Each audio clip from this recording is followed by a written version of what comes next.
Welcome back to the Ruby Tuesday. Today we're talking about a new DC animated film, Green Lantern Beware My Power. Let me know in the comments below, were you excited for this? Have you been following all the DC movies that have been coming up? Which are your favourite? I'd love to know. But for now, let's jump in. When a power ring is bestowed upon former Marine John Stewart, it leads him on a life-changing mission with Justice League member Green Arrow and Thanagar and Hawkgirl by his side. Stewart is thrown into a complicated galactic war. So we start off with Hal Jordan being dead, and the ring is bestowed upon John Stewart, and he's very much a reluctant Green Lantern. He very much doesn't want to be a part of it. In fact, his mission really in this movie, as he gets thrust into this galactic war, is to get the ring off, really. He's gone through war, he has PTSD, and he doesn't want to deal with having to kill anybody anymore. That's kind of like his life mantra. He's killed too many people. And so we have this nice backstory through flashbacks occasionally, and an altercation at the beginning, and so we're kind of on his side. He is the anti-hero. It's classic that way. And then the story goes in places that I wasn't expecting it to go. It's very much a galactic stakes, if that makes sense. And we see some characters that you're probably not expecting to see. I like the fact that in this animated movie there are some characters from the DC world that we haven't seen get much time yet, and I feel like they got much more time than I've seen them being given to.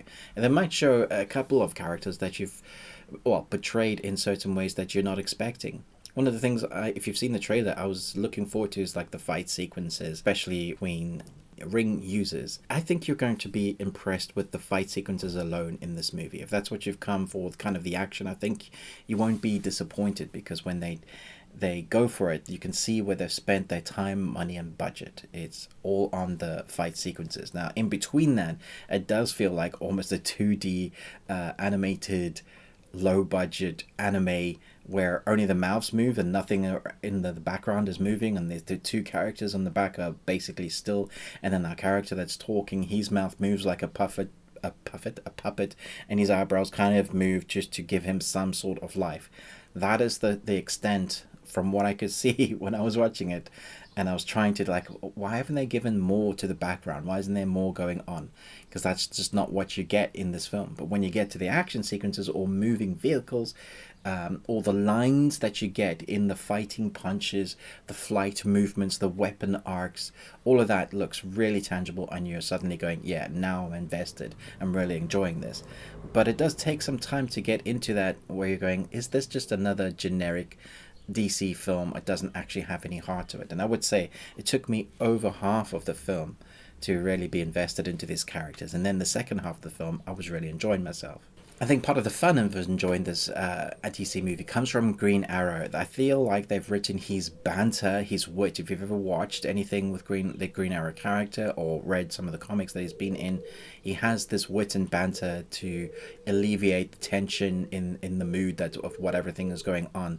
And that's always been his kind of character, and they nail that perfectly between the voice work and the dialogue that he's been given. I guess I gravitated more towards his character. He is almost the surrogate leader of the family until we get that John Stewart's kind of stepping up once he's learned something. You know, that classic story where I don't want to be involved in, oh okay, maybe I do, oh now I need to be the hero because of a major big consequence, part of who I am, which is why the ring chose me. So we get that story arc. We also get a little bit of the Thanagarian, but not much. And then there's a couple of other characters that we're involved with as part of this ragtag team, which I appreciated. It kind of worked. It's a formula that works time and time again in live action hero movies and in animated. So my feelings on this is, between the score and the animation, the first half is fine. It's like, yeah.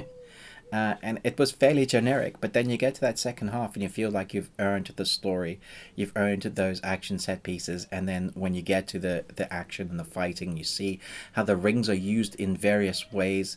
You know, your imagination basically is as far as it can go with the strength of your will is what you can get when using the ring. I think you'll be impressed with how the fight goes. It's a lot of fun. Not brilliant, but does redeem itself in the second half. So I'm going to give this 3 Nicolas Cages out of 5. Let me know if this was on your radar. Do you even watch animated movies anymore, the DC stuff? Thanks so much for watching this review.